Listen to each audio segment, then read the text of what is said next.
Welcome to the Probate Mastermind Podcast. These episodes are recorded live once a week and are hosted by the alltheleads.com coaches. Agents, investors, and wholesalers join the coaches for everything from marketing tips, sales psychology, live deal analysis, transaction engineering, advanced real estate strategy, and personal development. You will learn to get more listings, more deals, and find financial freedom by listening to these episodes. Be sure to catch show notes at alltheleads.com/podcast and join our free Facebook mastermind community, All the Leads Mastermind.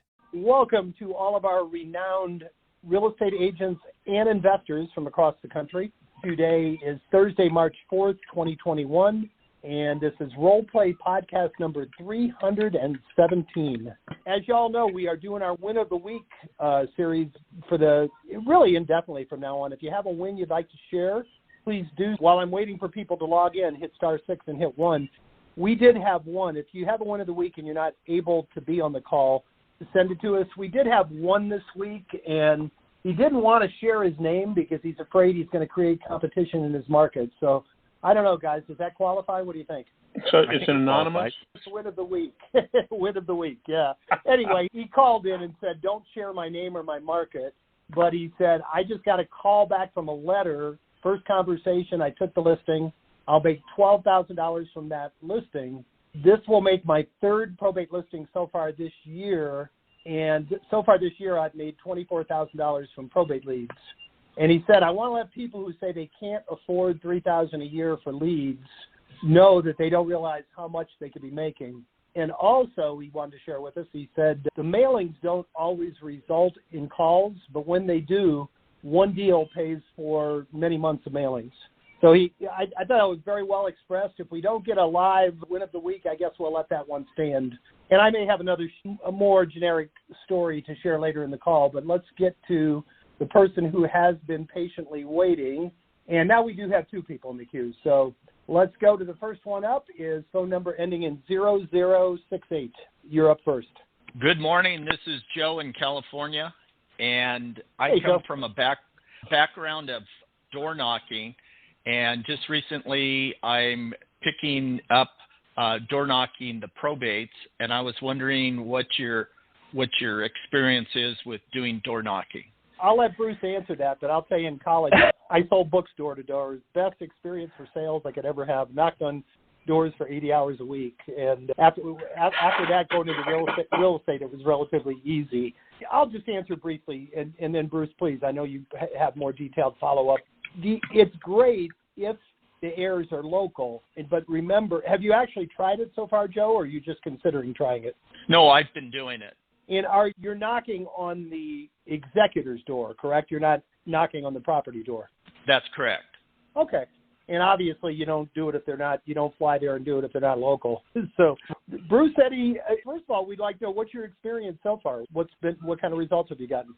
First of all, and I don't know, I've done a lot of door knocking, and typically I get maybe 1 in 5 at the door in the past, but this week it's 70% of the people are home, and I was sensitive to the whole COVID, how people would react to someone coming to the door.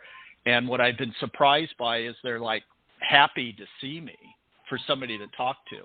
I've gotten one hot lead from it. Out of 10 doors, 7 people were at home and 1 hot lead. What's the reaction is a lot of people are actually happy to see you versus a lot of people when you call have a level of skepticism because they get other sales calls. But have you had anyone that just got aggressive with you, or has everybody been really good? Everybody's been really good. I've door knocked for sale by owners, expireds, NODs, so I have a lot of experience. And I found even NODs, it's very rare for people to be mad. I think maybe the expireds were the most mad people that I'd come across. I want to be clear that door knocking is not something that I have personally done a lot of. I have several people that I've coached that have door knocked, and it's a lower number, and the biggest reason is fear. You get a lot of people that are afraid to go door knock, and they're afraid because they think that they're going to be encountered with someone face-to-face that is just irate and angry. And you're not the first person. As a matter of fact, I don't think I've had a single person that I've talked to that door knocks that has really encountered anyone that's super angry. Every now and then you get a little bit of resistance, but it's much less resistance when you're face-to-face with someone than it is when you're on the phone. It's harder for them to turn you away. They're usually much nicer. I would encourage a lot more people, including myself, to go door knock if you have the time. Interesting story is I lost a piece of business that was a guaranteed slam dunk piece of business this year because, to Jim's point earlier, he said you're not going to fly out and door knock on someone's door that isn't local.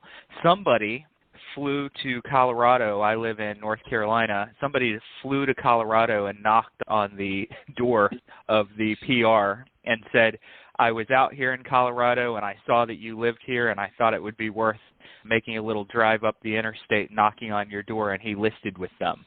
I almost have a hatred for people that door knock because you're taking business away from me. But it works. It works. I'd encourage keep doing it, and you could probably teach a lot of people some of the best techniques where I might not be able to. Mine are all speculative. Yeah, as I mentioned, I sold condensed encyclopedias door to door. It was kind of interesting. It just occurred to me that back then there were probably more people door knocking than there are now. There was the Fuller Brushman, there was Avon calling, there were people that had regular routes, and it's pretty uncommon now. It's the old 180-degree theory. You're doing the opposite of what everybody else is doing. And I interrupted you. You had a follow-up comment? I was going to ask is, would you leave, if someone isn't home, would you leave something with them or at the door, leave something in the door? Absolutely. Absolutely. Let me ask you a question. If you call someone and they don't answer, do you leave a voicemail? Yes. Yes. Then we're going to leave something on the door. Okay. And maybe like the letter that we send out? You can certainly do that. Letter. One thing, we also do door hangers that we've been doing for several customers who are doing exactly what you're doing. I'd say probably 5% of the people who are having us do mail for them also get a supply of door hangers, and they use it exactly for that purpose. A lot of times people won't come to their door, and they literally just pop in, put the door hanger on, has their information, people see it, and they're getting some good mileage out of that. I was just going to wait till you got done, but we have a lot of people that we're doing door hangers for. Okay, so we can get that through the website. Absolutely, yeah. You just have to let support know that's what you're looking for, and we've got a group of people now that we refer to as our MIS people, and that's Marketing Implementation Specialists. And you just let them know that you want a door hanger, and they'll prepare it for you, show you a sample of it. You can order it right up, and we'll ship them right out to you. And they're made already so that you already have a hole punch and a hook on it so that you can hang it right on the door. Excellent. Thank you. No problem. Yeah, I think that's great. And I assume you're doing that. Are you doing that instead of the rest of your campaigns or in addition to? In other words, are you leading with door hanging, or do you send the letter first? Is that an add-on, or is that instead of other marketing? No, first thing I do is call everybody.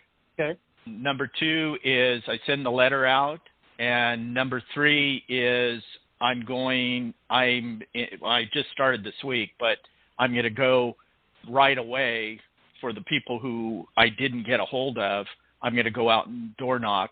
And I get several counties from you guys, and sometimes one county, I don't go to all the counties, but if they're in the 3 closest counties to me, I'll go door knock them. That's great. When they answer the door, you can use the same thing you would use on the phone. Is I recently sent you a letter, just want to make sure you got it and understand what I have to offer, or is that, what is your approach when they answer the door? Is that what you use, or do you use something else? I'm still working on that. I've been saying what I say is I saw there was a probate here in this county and came by to see if there's any real estate that needs to be sold. Okay. And people tell me the whole story. Oh, Yep. That was my father's house and my brother's taking it over, or no, I'm going to sell it. I mean, anybody who hasn't door knocked, you cannot believe how nice people are. Yeah, I 100%. So agree much with that. nicer than the phone. Yeah. It's true. They- Not to say not Go ahead. to call, but they are nicer than the phone for sure. Yeah. They used to tell us the rare occasion somebody's kind of mad and slams the door in your face, go around to the side door and knock and say, hey, the guy in the front wasn't in a very good mood, so I thought I'd come around here and check with you. I actually did that, and it never failed to get a laugh. It would loosen them up a little bit. But you're right. Less than 1% of the people, 1/10 of 1% are nasty. They really are. Yeah. Yeah, no, thanks for sharing that with us. And the only other thing I was going to say, you might want to, I'm not going to tell you to do anything different. If you're getting a 10% success rate, which it sounds like you are, keep doing what you're doing. You might want to vary the approach at the door to be a little more generic. And maybe not, Bruce. If you think it's better to be more direct on the phone, we teach there's a lot of different ways I can help you, and you don't go right for the real estate. Maybe you're there face-to-face. Do you think that's a more effective approach at the door, Bruce? I think that, honestly, I think that you try a couple of different techniques out. I would reference probate personal representative and just basically going and having a conversation with other people that are in your same boat. And I wanted to find out what the experience has been like so far. And if you're face-to-face with them, it's pretty rare that you're going to get nothing or, hey, we got everything handled. They're probably going to open up and say, oh, man, it's stressful, or I don't even know which side is up right now.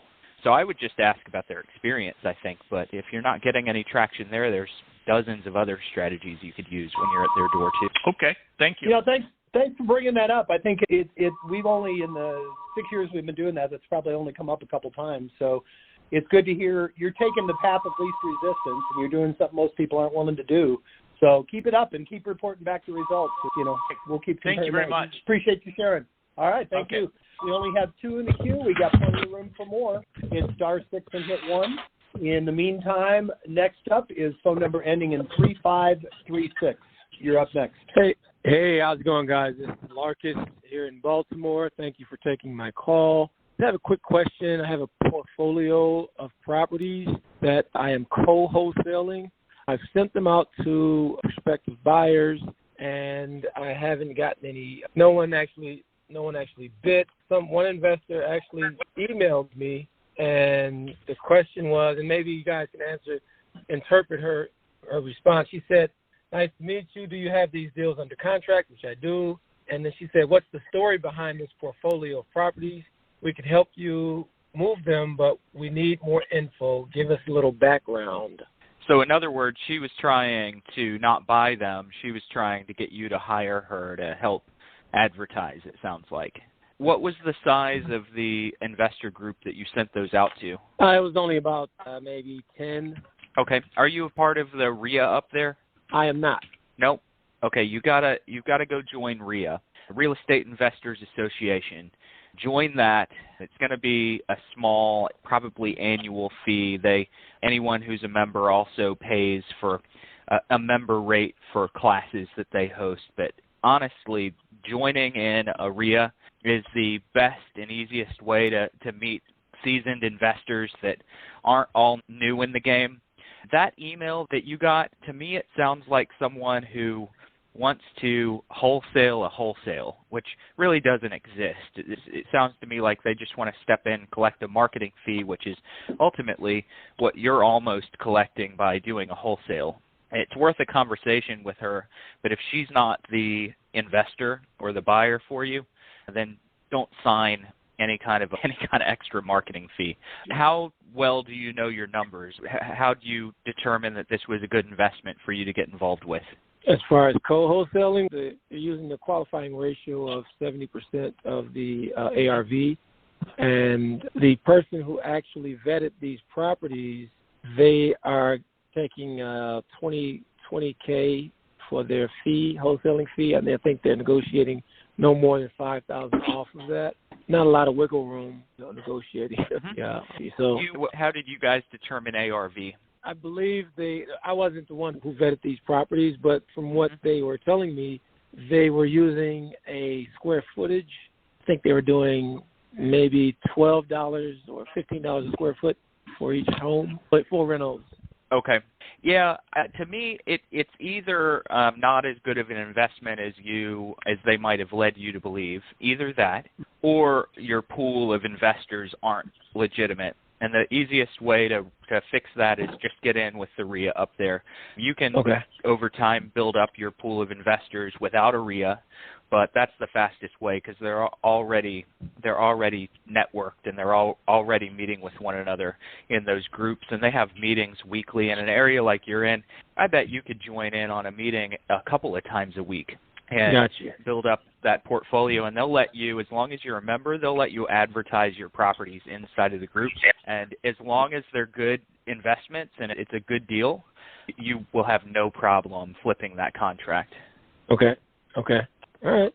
Good advice. So thank you. Appreciate it. And if you happen to want, I hate to open myself up to this, if you happen to want someone to just give a quick review of the portfolio to help you determine if maybe you guys overcommitted on the contract, shoot me some details over. I'll take a look at it. That's awesome. Thank you kindly. How do I get your information?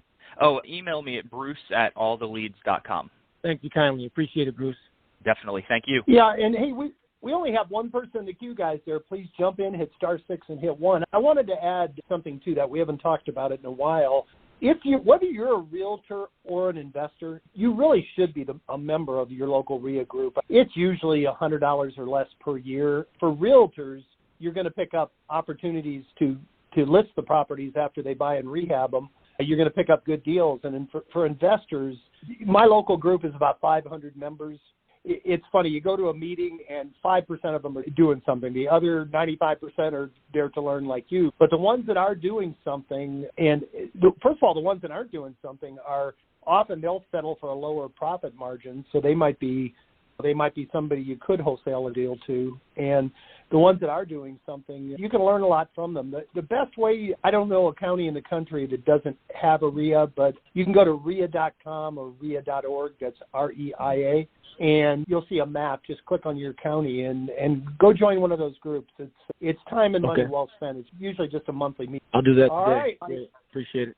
Okay. Appreciate it, sir. Thank you. We have 2 more in the queue, and we got room for more, guys. Hit *6 and hit 1. Next up is Fed. You are up next. By the way, Fed, I saw you showed up for the role play call yesterday that we didn't have. You got the updated information, right? I did, yeah, thanks. It might be before you start, it might be a good time to touch on that. We have not discontinued the role play. We've just changed the format. We're now doing it as part of Bruce's Foundations training. We're doing it twice a month instead of once a month. So if you're a sub, it's completely free. If you're not, there's a very small charge. But now, more opportunity to role play. I know people like them. We just changed the schedule a little bit. So if I know you, Fed, you probably went on there and role played by yourself. Yeah, pretty much. I got the listing. Well, congratulations. Good job. I have a question and a suggestion. So the suggestion is for the gentleman who is talking about door knocking. I also door knock often, expireds, or just go look for houses for investors, developers, all that stuff. And to facilitate that, what I've done is I wrote a handwritten card once and made it into a vector file, and then figured out that on an 8x11 sheet, you can fit 4 5.5 by 4.25 inch cards. And once it's in vector mode, you could fit 4 on each sheet, and then you just print them. And I have them in my car at all times, and they're printed on blue sheets. So you could either do it through you guys or through in general, and it's just always the same message. But since he already sent out a letter and he's going to door knock, it could be the pitch that Bruce has often suggested. The idea of a local service that concentrates on helping families, et cetera, et cetera. This may not be for you. Maybe we could talk for 30 seconds and let you decide if it's worth a further conversation, just to create a little bit of a question mark in their head. And I think it could just be an extra step. But mainly the suggestion was more about having the pre-printed handwritten cards so that it's an extra layer on top of the letter and of the call. It's almost like a third way of, quote unquote, touching that prospect or lead or whatever we want to call them. I don't know if you guys agree or not. It was just a suggestion. It worked pretty well for me here in my market. Ben, I'll tell you something. Yeah. I'll tell you something, Stephen, speak here. And by the way, we can do any of this printing for you. We can do that multiple sheets where this is like a sticky thing. You detach and put on the door, or was it a card that you hung over the door? No, it's an actual card. It's just Okay. a plain card, like the ones how you guys have the blue envelopes for the letters. It's the same color, but then it's just a slightly smaller card. And I usually put it in an envelope too, and I leave it because at least in my market, I've seen that competitors or realtors, the second they see, unfortunately, door hanger or anything like that, I've seen people literally throw my stuff away, like other realtors, and I think it wasn't, so the fact that it comes in, what you guys always suggest, it looks like a wedding invitation or something, people usually don't touch that. And that way it's closed, leave it at the door, they open it, and it's just a suggestion. So, yeah, I think. Oh, sure. I was going to share something pretty sneaky. And any of these approaches, the door hanger, the flyer, the stickers, try to do a little ABC test and see what works the best. But I remember an investor from an old group that I was a part of that claimed he had a virtually 100% callback rate on going to doors. He made some stickers that looked like UPS stickers, and it just, sorry, we missed you. Give us a call back at this number, and he would just put them on the door. And people thought they had missed a package delivery, and they would call back every single time. That's a little sneaky, and it's a little devious, but genius. I'm definitely doing that today. Yeah, we could do that for you also. Bruce, anything you want to add on? Yeah, this is not exactly geared toward door knocking, but it does apply to those of you that are visiting houses. There's one of our affiliate coaches is, I think, Tim and Julie. I think Tim and Julie have probably been on this podcast before. Jim. Oh, yeah. So they teach to do a pre-listing packet, and of course this is when you have a listing appointment that you would drop a pre-listing packet off at the door, and it just has a folder with a waterfall tiered list of services and options that people get to choose from, and you put it in a FedEx style envelope. It's high open rate, and it's something that we've toyed around with. I'm going to go back to a conversation I had with Tim many months ago, and he's going to shoot me because I'm not sure we're ready to offer this, but we could get it ready or help you design it if you guys are interested, is delivering a really high-value envelope or box with vendor information in there. You could get your vendors to write up a little blurb about their service and why it might help a family. You could put one of your letters in there. You could put your brochures in there. You could put discounts and coupons from home improvement stores. We're talking about a project here, and I know it's something that we could help with.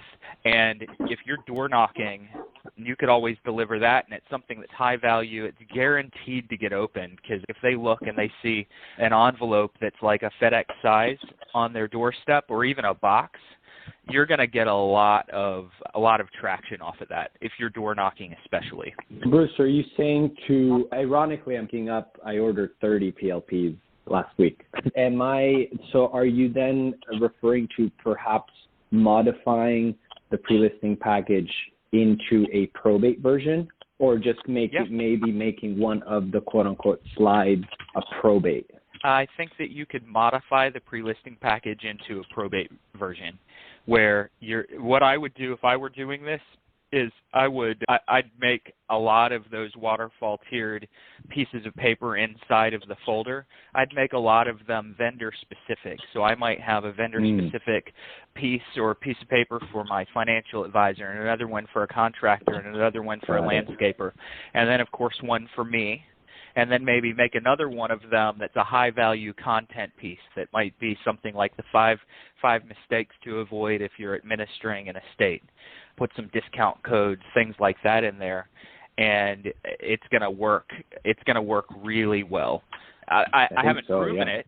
I haven't proven it because I haven't done it in my market, but it's guaranteed to get open, and it has so much value in there that it's going to be remembered. No, 100%. That's actually a great idea. I have the file, so I'm probably just going to modify it and see what I can come up with. Yeah, no, that's fantastic. Thank you. So I know there's someone else in the queue, so I'll go to the next. No, we have a half hour left. We have loads so far. Take your time. I'm not going to rush you today. We got all the time you need. We've already done this with you one other week. Yeah.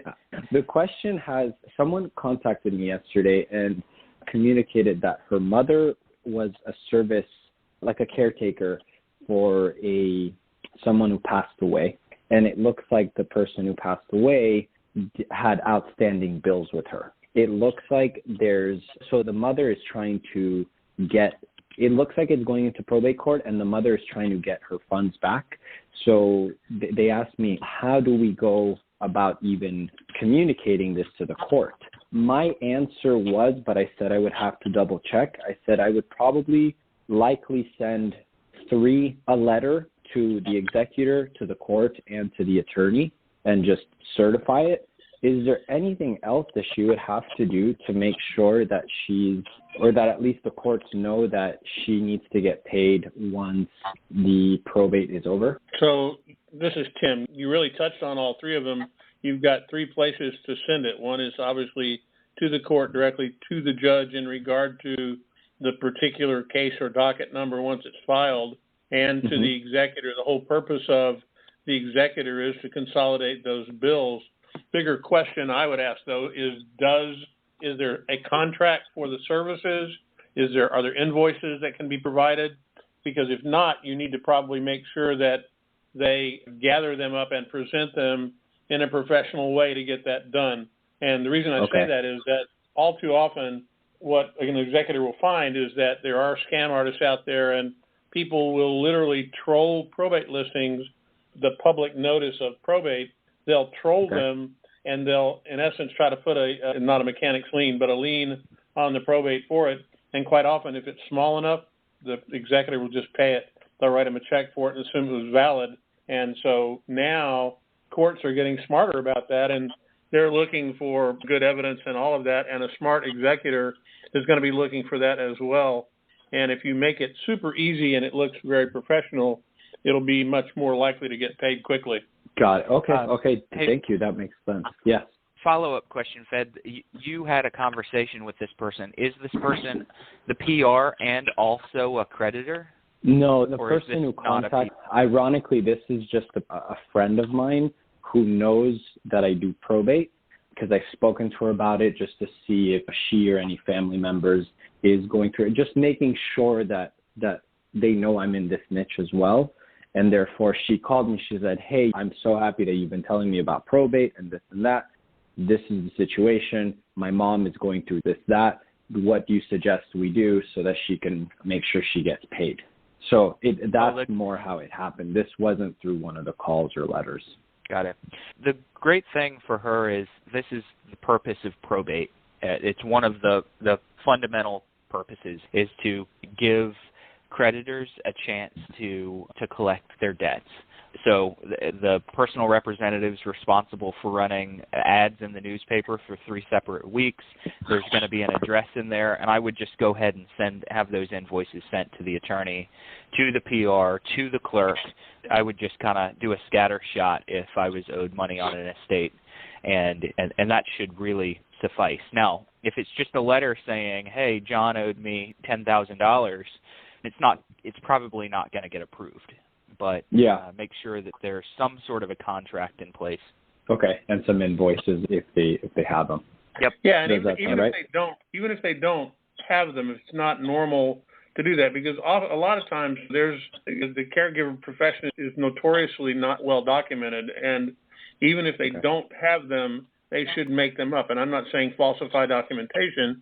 It's appropriate to make an invoice for services and do it professionally. They're easy to find Microsoft Word templates online for professional invoice formatting, and just put a normal invoice together for the time of service, the hours provided, whatever it is, and show an hourly rate, and just deal with it professionally, and they'll get it paid. Okay, absolutely. I'll advise that right away. Hey, Pat, I was going to add something. You touched on something that I don't think we've talked about before often. You mentioned you're letting your sphere of influence know that you're actively involved in helping people in probate. That's really smart, because there's probably a lot of people you sold houses to over the years. They inherit a property, and maybe somebody contacts them who does specialize in probate. They don't know that you do it. So I think that's real smart when you do your sphere of influence calls. Make sure they know that in addition to everything else you do in real estate, that you now also are a probate specialist. And the reverse of that is also true. We have subscribers that have built their sphere because everybody they meet on a probate transaction, it gets added to their sphere of influence. So one could definitely feed the other, and that's very smart. It's something I don't think we've talked a lot about. So see that? You added all kinds of value to the call. You didn't even know it. Thank you. Touch on that and your suggestion. Cut out there. Oh, sorry. You cut out for a second. Say it again. Yeah, my headphones just said goodbye to me. I don't know why. It's only 10:40 in the morning.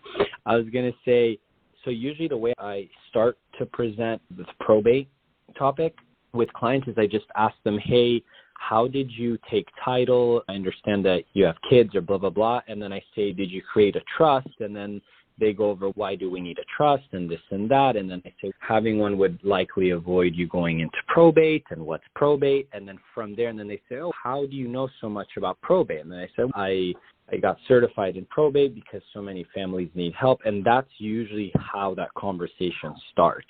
Is there something in addition that you guys would maybe add to that or maybe modify? So I wouldn't really modify anything, but my input to what you just said is more of a reinforcement of what you're doing with your sphere of influence and people that are not just leads.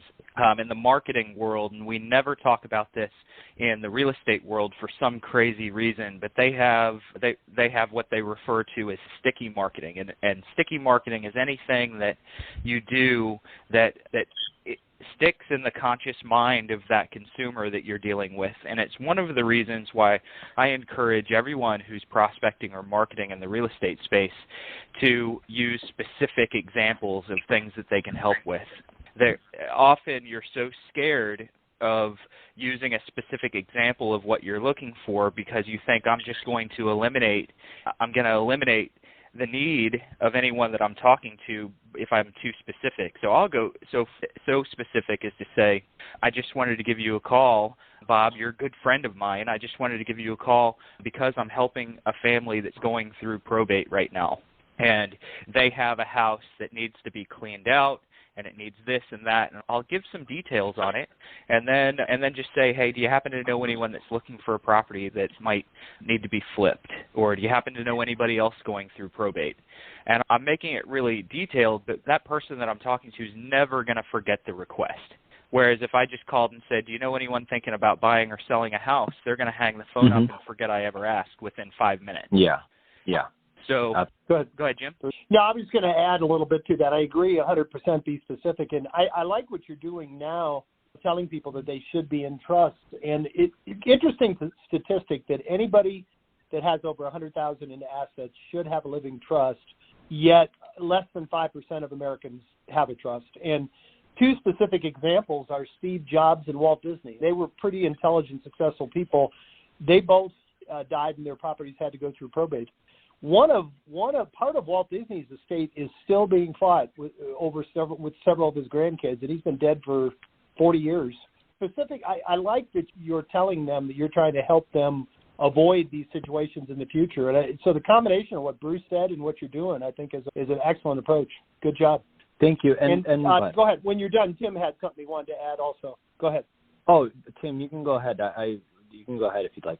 No, but it's not about that. You finish this topic up. Finish up what we're talking about. Oh, okay. I was just going to say, Bruce, I think I heard you say that one of the things that you would mention on that call is perhaps are you looking for anyone who's looking to flip a property? So to that comment, and maybe I just have some confusion, I befriended another realtor here in Los Angeles who does probate and who often has probate properties come up. At the same time, I have some flippers who constantly look for these projects. The challenge I found is that this other realtor is telling me, I can't show you before we go live. I can't show you the property before we go live. It needs to go live as an order from the court or something like that. And we can't do this we just can't do this off market. Now, my investors / flippers, they're telling me that's incorrect. Am I missing? It depends on the type of probate that was filed for and opened. I would say as a generalization, that is incorrect. There are certainly certain cases where that's true, and I would say that your friend that also does this probably has just run into more of those. And they may also be thinking about the new rules that were passed in the Realtor Code of Ethics that says that you can't market a property that's not listed in the MLS. So there's probably a a few areas of confusion. You need to look at each case individually. Okay, that makes sense. I'll do that for sure. Thank you. Thank you, Fed. We do have one more person in the queue, but Tim, you wanted to make a comment first. Go. Till the end. You get to the person in the queue and All right. save it till the end.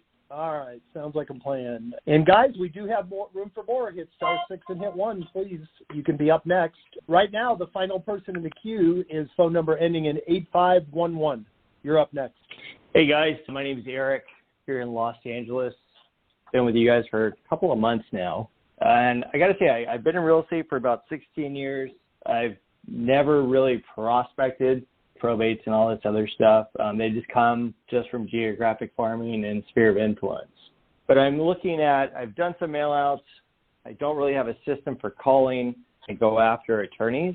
I feel like that would be a greater return on investment down the road. And I was curious, what would you guys recommend as far as?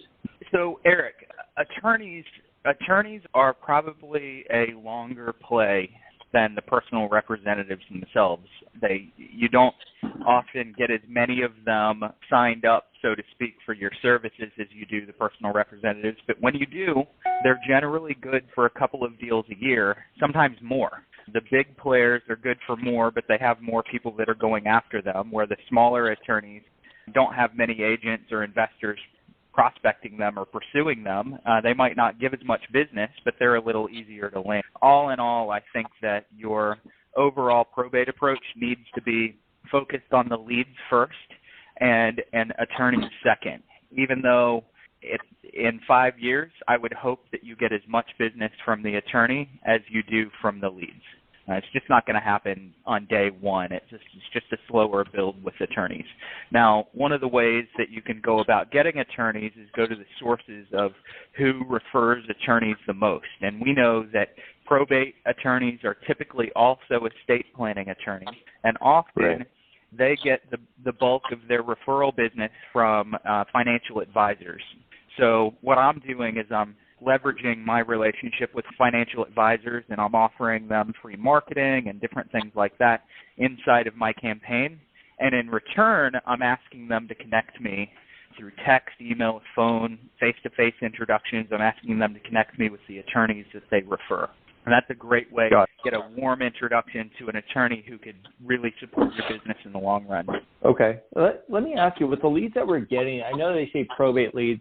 Are some of these like just death of joint tenant? Because I'm noticing the person that's in charge of the estate has the same address. Yeah, most of the time that's a surviving spouse. Not every time, but often it's a surviving spouse. Sometimes it could be the heir. It could be the child that their elderly parent moved in with them. You don't always want to base it off of the deceased last address. Oftentimes they may have moved. They may have moved to a nursing home. They may have moved into an assisted living, into their kid's house, anything like that, and that deceased last address might not be the house that needs to be sold. There still could be a lot of real estate in that estate that does need to be sold. Got it. Yeah, I guess I'm always looking for patterns. Yep. Often a surviving spouse. I don't know percentage, but I'd say more than 50% will be a surviving spouse. And they will eventually, a lot of them will eventually sell the real estate. It might not happen as fast as if it's a kid or a sibling, but it still happens very frequently that the surviving spouse will eventually sell. Cool. And then just one last question. Are you guys exporting this like into a dialer or a CRM to go through the numbers, or you just dial right off the CRM you guys have? That's a good question, and we get that a lot. It really all depends on the number of leads that you're working and your other lead sources. If you have huge amounts of leads that you're working, you may want to go ahead and download your list for a dialer and load it into a dialer. If you're dealing with 100 total leads a month, it's not hard to just dial right out of all the leads or work all the lead CRM and dial off of your cell phone. So it depends on your business as a whole and how much prospecting you do. If you're doing less than an hour a day, you could probably do it out of our CRM with no problems at all. Cool. All right. Hey, I appreciate your time. Thank you. Thank you, sir. Thanks, Eric. We do have two more that have jumped in the queue. Next up is phone number ended in 0770. You're up next. Are you there? McKinney, Texas. Unmute yourself. Oh. We'll have to move to the last. There you are. There you go. What can we do? Hi. Sorry. It's a different phone number. I'm No not used to it. I managed to get in touch with the personal representative, and his mom had passed away, and the property is for sale on Zillow. And so I went up and looked, and they are doing a for sale by owner, but it is overpriced by about $12,000. So my question is, should I reach out to them and say, look, guys, you're never going to get this, or should I just let them go on their merry way? You should do something in between. You should definitely reach out. You're realizing that they want, that they're probably experiencing some unrealistic expectations, or it could be a financial need. So do reach out. I probably would not take that initial opportunity to correct them. I would just ask what their plans for the property are. I might even pretend that I don't know that they're listed as a for sale by owner. So I'm just using that phone call as an opportunity to dig for information. If they say that they're going to sell, or if they say they're already listed for sale by owner, I would say, instead of what are you listed for, I would say, what do you think the home is worth? I want to get an idea of where their expectations are, and then also who's driving the decision for the list price. For all we know, they're just throwing it out there saying it's a hot market, let's see if we can get it, and then we'll drop the price if we don't. So using your first call as a chance to correct them will probably just alienate those people. But you should definitely call and strike up a conversation. It's funny. I had one like that. This week. I called the guy back, and I always say it appears like you're not listed with a realtor right now, are you? And he said, no. He said, I've got it on Zillow, but they told me they could get a ridiculous price. So I said, okay, go ahead and try. So that was good. It was. Sometimes you'd be surprised. I'm not real clear on how Zillow works, but I think it's relatively cheap, and they don't charge a lot up front. So yeah, call and ask. That's a good. I agree. That's a good strategy. Make sense? Makes sense. Thanks much. Thank you. Last up this week, and then Tim, we might even have time for you after this last caller. Last up is phone number ending in 1910. You're up next. First things first, can y'all hear me? Yeah, we can hear you. What's that, sir? Yes, sir. Okay. This is my first time doing this, so bear with me on how this works. I have kind of a sticky situation, probate situation. So I got a lead with a seller who wants to sell to me, but the person who stays in the house is her sister. And there's this contention there. And so the PR, according to everything like y'all and all that, is the sister that I'm talking to. But the sister who lives in the house, according to her, she doesn't own the house to sell the house, if that makes sense. So I'm in the situation where, because they found out some form, because the house comes with the house in the lot, an adjacent lot to the house. And so I'm kind of in a situation where I'm trying to feed the sister, the PR information on how she can get all the legal documents necessary to evict the sister. And I want to know, how can I best learn about the probate so I can kind of let her know how it works? I don't know if that's... Yeah, just to clarify, you're dealing with the person who is the PR in the house. The sister is there, and she obviously doesn't own the house. Is she one of the heirs, do you know, or is she just an unhappy tenant that doesn't want to move, or both? The house was left by their mother and two opposing stories.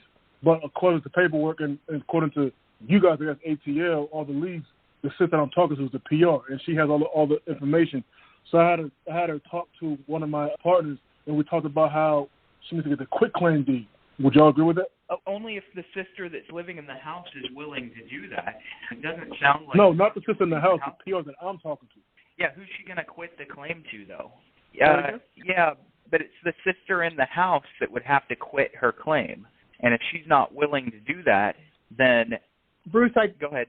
I think what he might have been saying is the PR is willing to quit claim the house to him. He's an investor. Is that what you were saying, sir? Yes, I already have a contract. She sold the house to me on contract. But the thing is, I want to get in the house to take pictures, but the sister in the house, I'll give you names. The sister name is Linda, okay? PR is Brenda. The sister name is Linda. So according to Linda, Brenda, because she's had this issue before, doesn't have any right to sell the house because according to Linda, she doesn't own the house. According to Brenda and all the leads, she is the PR. She has all rights to the house. And so I'm trying to help her get So, like, everything from she getting the water bill in her name, this, that, and like, everything that paperwork-wise for the house, she has. Was there a will, and have you seen it? Was there a will? I haven't seen the will, but I have. She has paperwork.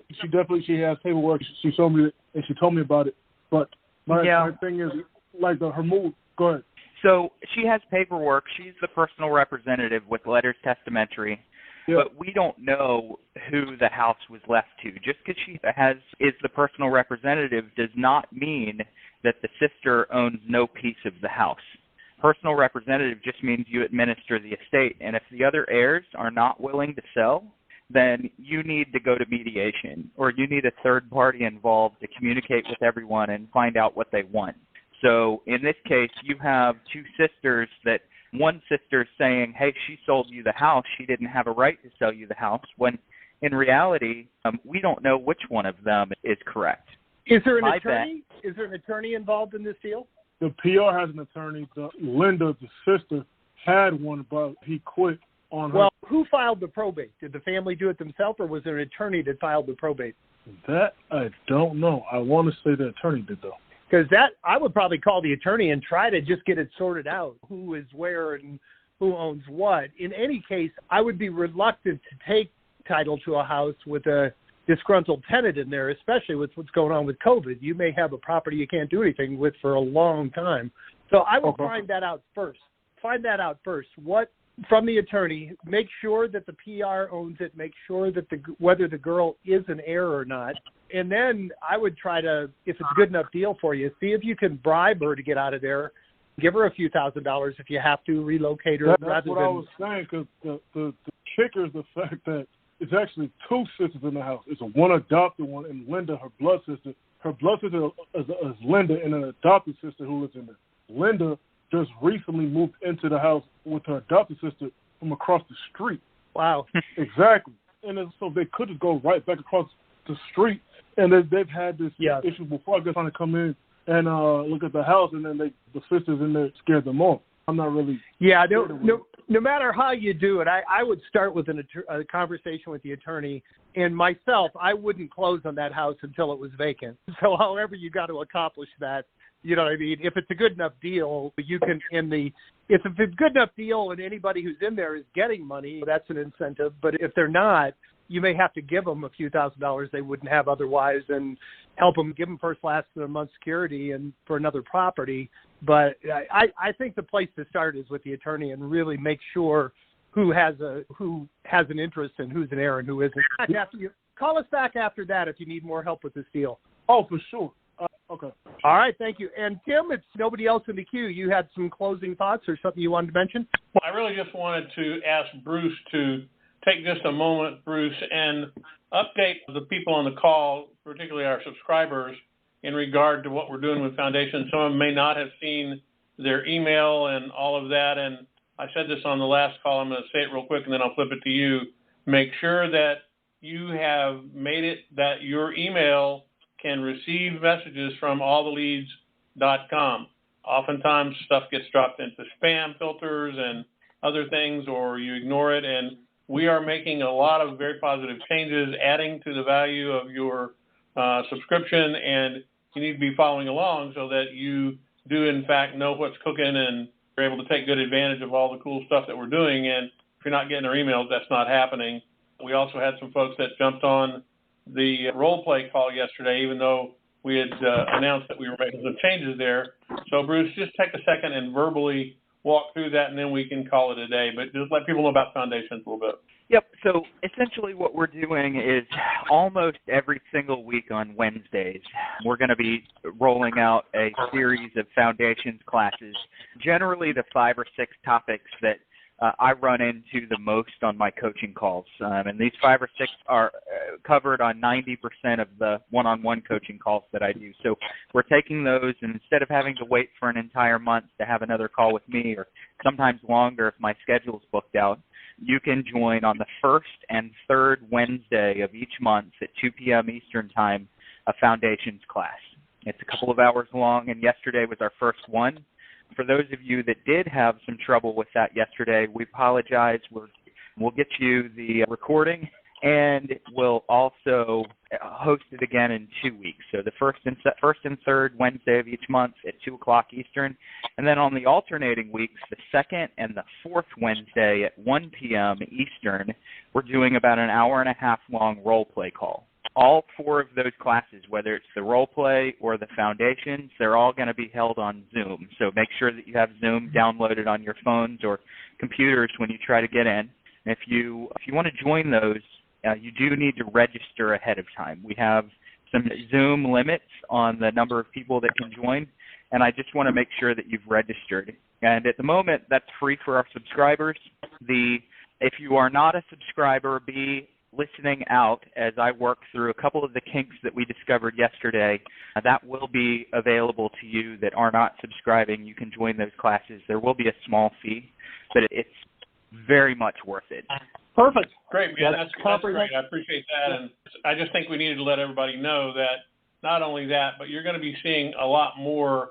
We're all about continuing to add value and grow the value of what we're offering, and we want to continue to hammer home the point that we're not just selling you leads. We're selling you a system that's designed to make you be successful, and the more we can assure that by adding feature and value to that, just like this call, obviously, we're making sure here that you get the opportunity to ask any questions that you want, and we'll answer anything. And any problem that you're having, any weirdness that you're running into, a deal that you need help with, we're here to help. You've got access to some of the best minds in the business to ask any questions that you want, and we'll be happy to help you. Realize that we're doing way more than just selling you leads, and we want to bend over backwards to help you. So pay attention to your emails. Jimmy? All right, perfect, guys. That wraps up another great call. I want to thank each and every one of you for being here. I want to particularly thank those who actively participated. I want to challenge everybody. You took an hour out of your time to be here. Take one thought, one idea, one thing that inspired you on this call. Go out and put it into practice and come back next Thursday and share the results with the group. Be productive, be healthy. Have a great week, everybody. We'll talk to you at the same time next Thursday. Take care.